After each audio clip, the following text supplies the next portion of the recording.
What's going on, everybody? Welcome to After Prison Show, and in this video we've got a big time interview for all of you. We just did an interview with a woman named Shanna who was facing 25 years, a life sentence, for something that she didn't even do. Now, Shauna's down in Georgia. After Prison Show's here in Virginia, and because of that, we really couldn't travel down to Georgia to do this interview as much as we would have liked to. We actually had to do this interview via a software called Zoom, sort of like Skype, and that's what we use to do this. But even with that, this woman's story is absolutely incredible. And not only do I feel you'll be intrigued by this woman's story of her case, also wait until you hear what she's been doing since actually beating these charges that she was facing. Well, my name is Shanna Shackelford, and in 2009, my home burned down. I was in the process of getting ready to go out, pay a couple of bills because I work third and first shift. So I usually got my stuff together at night. So I headed out the door, got to the end of the road, realized I forgot my bag, went back, and when I went in the house, it was full of smoke. And at that time, like we were having some hard times. I didn't have a phone, so I had to find a phone, call for help, and it took a while because the neighbors were asleep. So it took the fire department a little while to get there. They got there. Um, the house was pretty much consumed by fire, and when they came on the scene with just water. And it actually took another fire truck to get there with foam to get the fire out because it was an electrical fire. So the house burned down completely. And while I was there, I met with fireman, I guess like the chief of fire. We sat in the car. He talked to me, kind of consoled me, and he explained that he had a lot of issues with this house in the past, and that it caught on fire two or three other times. And so they just kept rebuilding it. But he did explain because I had a renter's insurance policy on the house that I might be looked at, suspiciously. But since it had had so many issues, he didn't think it would be a problem. So he told me later on, it was about 2, 3 a.m. when the house burned down. So he said, once we got settled, because my ex and I were living there, once we got settled and got our clothes on, together and kind of got ourselves together, because everything we owned was in the house, to come to the police department or fire department, and he just wanted to talk to us, give us some cards for the Red Cross and things like that. So later on that morning, once my ex got off work, we went to the fire department. It was around, I want to say, like 7:30, 8 a.m. Immediately when I got in there, the firemen blocked the door. They took me to the interrogation room. No clothes were given, no none of that. They took me to the interrogation room. The fireman blocked me in. He stood in front of the door, and the investigator sat down in the chair and started drilling me. Did your parents ever let you play with fire? Did you know that your ex was behind on child support? You guys are having a hard time paying bills. I know that you've never been in trouble, but people do things for money, like just this type of situation, just on and on. We were in there for 4 hours, 4 or 5 hours. I couldn't go to the bathroom. They turned the temperature all the way down to like 45, 50, and just on, just drilling. And so they told me if I wanted to be able to go home, I needed to do a lie detector test. But like it didn't sound good, and it didn't feel good. And so I told him I wanted to leave. He stepped out, came back in. I had to wait another hour, and then he finally let me leave. But it was, as we went back and looked at notes later on, he started doing an investigation again, building a case against me that day. And I had insurance at the time, a renter's policy, so they put us in a hotel room while they investigated. Took about 2 months for the investigation, and I was very ignorant to the whole process because I didn't understand what was happening. During that process, they tore down the house. They built the case against me. The investigator worked specifically with the insurance company to build the case, and I didn't know anything about it. So Christmas, the week of Christmas, the insurance company called and said, you're no longer able to stay in your hotel room. You got to go. We don't know how you burned this house down, but we know you burned it down. And that was the start of it. They put us out, and I ended up calling a large insurance agent or attorney here, and he said that my case wasn't big enough for him, so he referred me to another lawyer, a civil attorney, to try to sue my insurance company to collect for the damages. That went on all the way. That was 2009 when the house burned down. We didn't end up in court until 2010, like continuation after continuation. When we got to court in 2010 for the civil suit, I got to court. Our case was called, and the insurance company stood in front of the judge on the side and said, we might want to speak to them outside for a minute, her and her attorney, because we've had some new evidence come about. Well, we get outside, and they had the insurance company and the city of Carrollton together had done a silent indictment against me, which is normally what they do for mafia bosses, to do it behind the scenes, so you don't know anything about it. They did that in March of 2010.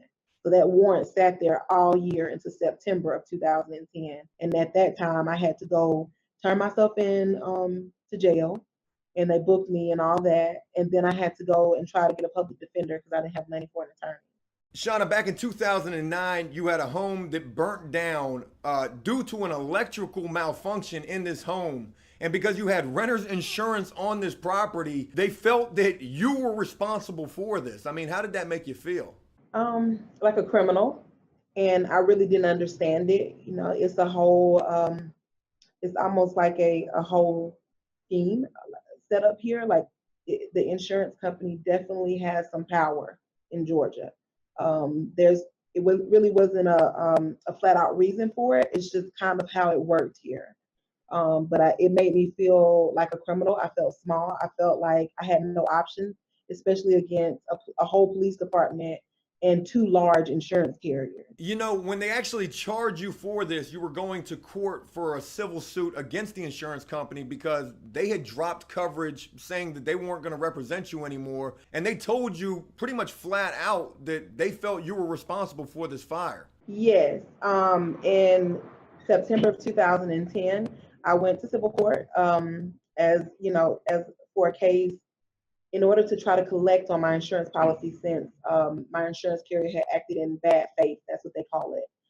So we get to court. They definitely used the system against me and had me charged with arson. They actually tried to charge me with three different charges that were going to do insurance fraud. And it was another charge, but I know it was insurance fraud and arson for sure. But the only charge that was indicted upon was the arson case, and it was first degree felony arson, which is an aggressive felony in Georgia, aggressive and violent. They're charging you with arson. They've got you in an interrogation room, and you knowing the entire time that you did not do this. I mean, how does that make you feel? I knew I was telling the truth, and all I could do was try to push them to understand what I was saying, how I felt, why I was in the situation I was in, because they based it on the fact that I don't have a whole lot of money. That was the base for why I was being charged. But I was just trying to convey, the message of, I didn't do this. This wasn't me. But that didn't matter. They didn't want to hear that. I mean, they have their minds made up, and that's the end of it. They don't want to hear what you have to say. The only proof that they have against you, because it sounds like they're not giving you any proof as to why they're saying they believe you did this. The only thing that they're telling you is because you don't have a lot of money, we know you did this in an attempt to try to get money from the insurance company. Yes. And part of what was eventually used, it wasn't used at the time of interrogation, but over the course of the month, was they had collected some samples from the house when they did an investigation. But the city didn't collect any samples, the fire department. Only the insurance companies who had an interest in the house collected samples. So they said that they found traces of gas when they collected the samples. But after we got our own investigator and after researching, it actually was petroleum that they found. And the tennis shoes that we had in our room were sealed with petroleum. And that's what burned into the carpet. But you would know that from doing a basic test. So they knowingly knew that it wasn't gasoline, but that it was petroleum, but they presented it to the police department as gasoline. You find out you're being charged with first degree arson. This is a major felony down there in the state of Georgia, and you know you need legal representation at this point. So what exactly happens now? So when I left the police department, I went over to the public defender's office and applied for a public defender. You come in, show them that you don't have any money, they issue you whichever public defender is available. So I met with him for 2 minutes. I think I got. He asked me what my charge was. I explained that I was charged with arson, but I didn't know a whole lot about what was going on. We just found out about it today. And he asked me, well, if you didn't burn the house down, who did? And that's how we started our relationship. I never saw him again until months later when we showed up for court. He speak to me for 2 minutes, tell me that he's doing everything he can. I wouldn't see him again for months. And it went on like that until I reached out to the NAACP and his supervisor. And basically the response was quit complaining. You get a free attorney. This is what you get. Either you're going to take it or you're not. He didn't do anything. He was there. So I had to change my degree from nursing to criminal justice and research and build my own case. And then I started to bring him my own evidence. And as he was getting the evidence, he lost more and more interest to the point where he just completely backed off. At what point do you find out exactly how much time you're facing? Is this something that your public defender tells you? Does he tell you about any sort of plea bargains? And if so, what are they? A month or two after I initially started my attorney-client relationship with him, the DA came with the offer of 25 years and $500,000 in restitution. And I told him that was insane. And so he and I went back and forth, and he said, well, that's the offer that's on the table because they have this evidence and that evidence and this evidence. And none of the evidence made any sense. And so he and I went back and forth. He said, okay, well, I'll go back to him again. So we do this for months and months. It went from 25 years to 15 to 10, but always with the $500,000 worth of restitution. And nobody was really investigating anything or asking any questions. You're hearing all of these different plea bargains that they're coming at you with 25 years, 15, 10, and the whole time you're just knowing in your mind this is something that you did not do, and you've got to be feeling almost helpless at this point. Yeah, it was degrading. And in the process, I couldn't work. So I was homeless. I was here and there with different family members. I was losing the one job I had, I lost because this is a small town. So once they figured out what was going on, that was the end of that. And it took everything. So, and it takes you down mentally because you're in and out of court. I think I had something like 30 something court dates over the process of the 3 years because you'll come to court, they'll reschedule it, they'll continue it, they'll reschedule it. And they do this to you every week. Like I was in court, I lived there. And I was in school at the time, so I would have to get my books and go to class and sit in court and do my homework and then go to class after court. Sometimes I would have to come 2 and 3 times in 1 week just because my last name is an S. So I was always at the end of the list. So sometimes they wouldn't get to me. It was horrible. There's no other way to explain it than you're an animal. And they tell you, it was so crazy. The first time I went to court, I had to go to work. I was still working at that time. And I told the judge, I have to go to work. He told me, you are, I think my number was 194684. That is who you are. You belong to the city of Carrollton now. You will go sit down until I tell you I'm ready to see you.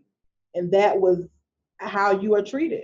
It's just unbelievable the way the court system treats you. We live in a country where it's supposed to be innocent until proven guilty, and yet you find out that it almost seems the exact opposite while in a courtroom because they're already treating you like you are guilty before you've ever even been convicted. You are an animal to them. That's how I felt, and I felt like the other people who were there were animals as well. We were just sheep being pushed through. With everything that you're going through at this point, being dragged through the court and legal system, having a public defender who's not representing you at all, not trying to go out there and really prove to the courts that you're innocent of this, you mentioned how you actually changed your degree from nursing to criminal justice. Yes. So I changed it from nursing to criminal justice, like you said, and I started to go and pull records for the house because I had an awesome professor. So he would, tell me what to look for, where to go dig for this. So I went to the tax commissioner and just happened to run into some nice people here. And they, started showing me records that this home had issues and that it had been in a fire and destroyed by a storm and rebuilt with no permit. And so I had, proof of all this, and I still have proof. And I would take that information and take it over to the public defender, and he did nothing. Well, what do you want me to do with it? That was his response. And finally, after 3 years and all of the information we built, I was able to link with the Southern Center for Human Rights. And it took them about 2 weeks to take my information, do their own research, and get my case dismissed in full. That is absolutely incredible that, again, you were able to come out on the right side of this thing. But I do want to just offer up a little food for thought in this, and it's an absolute worst case scenario. But can you just imagine, had you not been able to get released from jail on bond and you were sitting in jail trying to fight this charge? You probably would not even have been able to do this on your own at all. And with a public defender who's not doing anything, this could have definitely very easily ended completely opposite than the way that it did. Yeah, I mean, it would have been a huge difference because for me, being a person, I'd never been in trouble, not even so much as like a traffic ticket. So this was a whole new type of life. I didn't understand it. So I was suicidal in the situation I was in, and I was still out here. Like I gotten pretty bad. Like I was by the time I wrote the Southern Center, I was just at a point where like you really you couldn't be around me. I was just here. But I couldn't imagine sitting in jail trying to do any of this because there's no way. Like if you don't have anybody to push for you out here, then you're just there. You know what I'm and I feel like if I was the way I was and I was out here, then I can only imagine how people feel in jail and prison while they're waiting, trying to get help. Because again, there are people who are locked up more times than people may realize for crimes that they didn't commit and are actually innocent. People think because like what I've heard over the years is, well, if you got in trouble and you were arrested, then you had to have done it. But people don't really understand how little it takes for you to be charged with a crime. All you need is someone to think that you've done it and have bare minimum evidence. And if you've got a detective or a prosecutor who is confident that they can get you indicted on those charges, then you're going to be indicted. And that's the way it's going to go. So it doesn't take much. Again, miraculously, you were able to basically fight your own case for yourself. Here you are basically in the fight of your life. I mean, your entire life is resting on the outcome of this case. And you take it upon yourself to switch your degree from nursing to criminal justice and basically represent yourself in this situation. Yes. And I think it was something that had to be done.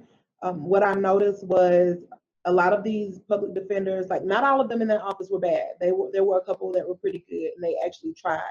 But my one attorney had 400 cases like mine at one time.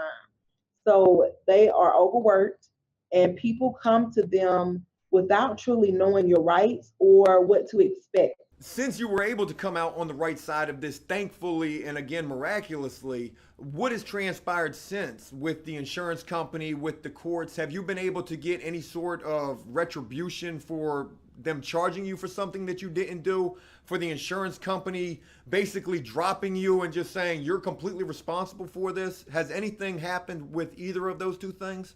The short answer is no. I didn't get a dime and I walked away with nothing but my freedom, and I'll take that. But during the case was dismissed in 2012. As part of that dismissal, in order to access a fire investigator that I couldn't afford but needed, I had to really sign away my right to sue my insurance company because the investigator I needed was affiliated with that insurance company. So I had to sign away that right. They drug the case on for so long that the statute of limitation ran out for me to be able to sue. So I wasn't able to sue the city or collect any money, and I couldn't sue my insurance company, and I couldn't retaliate against or sue my landlord's insurance company either because the time limit had run out for all of it. So I walked away with, just my freedom. But it took from 2012 until 2017. My record was just cleared 2 months ago. So it took another 5 years before my record was clear, and I couldn't really work, keep a job. So that's how I developed Legally Leveraged and started to put together programs and a software to be able to help others like me when they're trying to work or create a business, know how to communicate with others when they come out of prison or jail, and just to be able to exist out here. That is absolutely incredible. I can imagine that it's going through everything that you went through with this case, being charged for something that you did not do, that just definitely fuels the motivation for what is actually behind Legally Leveraged. Yes, it is, because I think that if you haven't went through this situation and you don't have an inkling of what's going on, you can't, people don't truly have that urge and that eagerness to want to help people like us. I think they want to, but they're not sure how. So by building this company, this has given people a way to be able to help that may not be sure on how to help. And I think it gives them a way to be able to see what they're doing work for them. You know, I want to talk more about legally leveraged, and I'm going to get to that in just a moment. But there's something else that I want to ask you about because I found this absolutely remarkable when you told me this. But can you talk about the speech that you gave in DC and what all of that was about and what you were actually able to do doing that? So in 2012, a couple months after my case was dismissed through the Southern Center for Human Rights, they asked for me to speak at a benefit dinner that they do annually. And they asked me to do that because my case was the only case that they'd ever taken that wasn't, because they are a death penalty group that helps to reverse death penalty. My case was the only case they ever did that wasn't a death penalty case, and the only case ever done that was that resulted in a complete dismissal. So I went and spoke in Washington in front of some of their members and attorneys. We raised, I want to say, a couple $1 million or close to it for people who can't afford attorneys and to keep the Southern Center running. So that is what that dinner was for. And there were tons of people there who support our efforts um, and help people who are in prison trying to come home or who have been done wrong. You know, that's got to be just an unbelievable feeling knowing the good that you were able to do at that dinner, giving that speech, being able to raise such a substantial amount of money that's definitely going to go towards helping people who most certainly need that help. I was very proud of that. And they have always, the Southern Center has always kept me in the loop of everything that they're doing. Like this year, they've done events to educate the public on the downfall of bail and, being out on bail and how people are done wrong when they have on trackers. Let's talk about legallyleveraged.com. This is a company that you've started.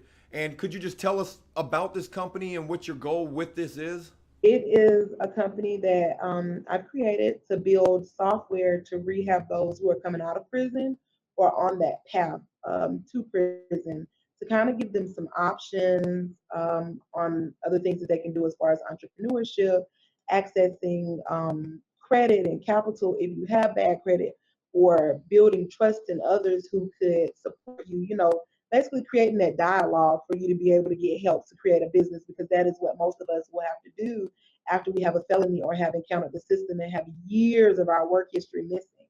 Also, in that program, I work with the Southern Center still to create letters for those who have been in prison, to maybe explain where you've been and what you can do and what you learned in prison, to try to put it into a program that people can understand.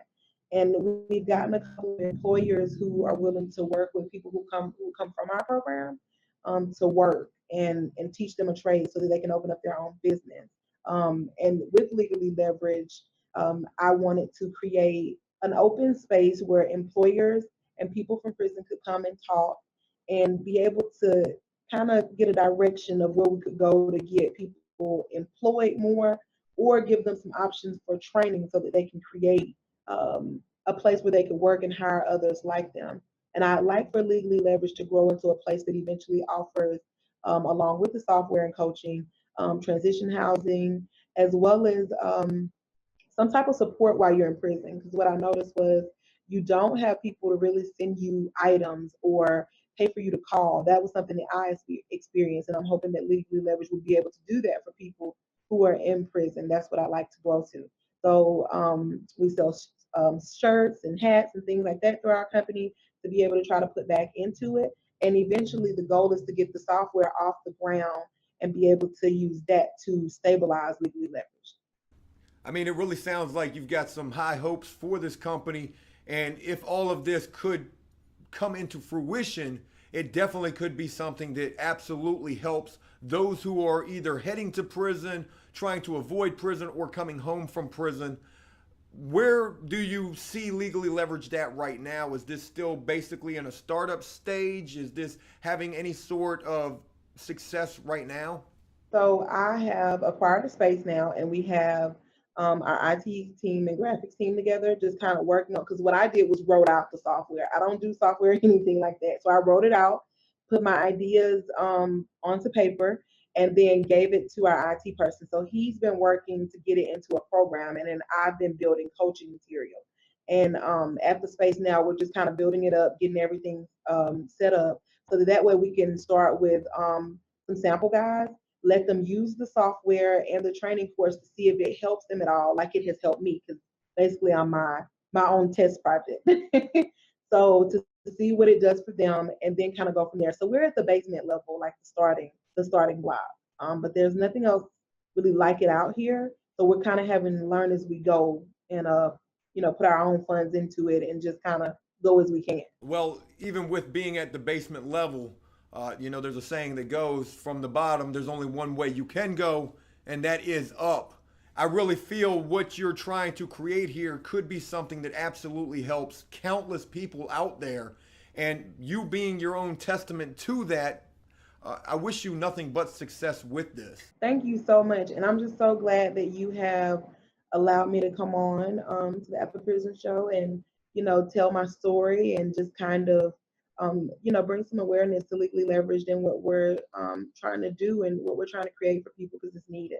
Shauna, again, it's been a real great pleasure being able to interview you, to hear you tell this crazy story that needs to be told, to be sitting in a situation where you're absolutely innocent and it seems all odds are stacked against you, to fight your own case, to change your degree, to actually represent yourself and to come out on the right side of this thing. This is just an unbelievable thing that you've been able to do here, let alone being able to speak at a function where you're able to raise millions of dollars to help those who cannot help themselves, and also everything that you're trying to do with legallyleveraged.com. I hope everyone who sees this video will visit legallyleveraged.com to check out exactly what you're doing. I'm going to include links in the descriptions down in the comments so people can do that. And again, Shauna, thank you so much for taking the time to speak with us here on After Prison Show, and I wish you nothing but success with everything that you're trying to do.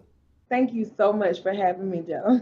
I just want people to know that this is a fight. It's like any other fight. It's hard and it's going to be challenging and there are going to be good and bad times.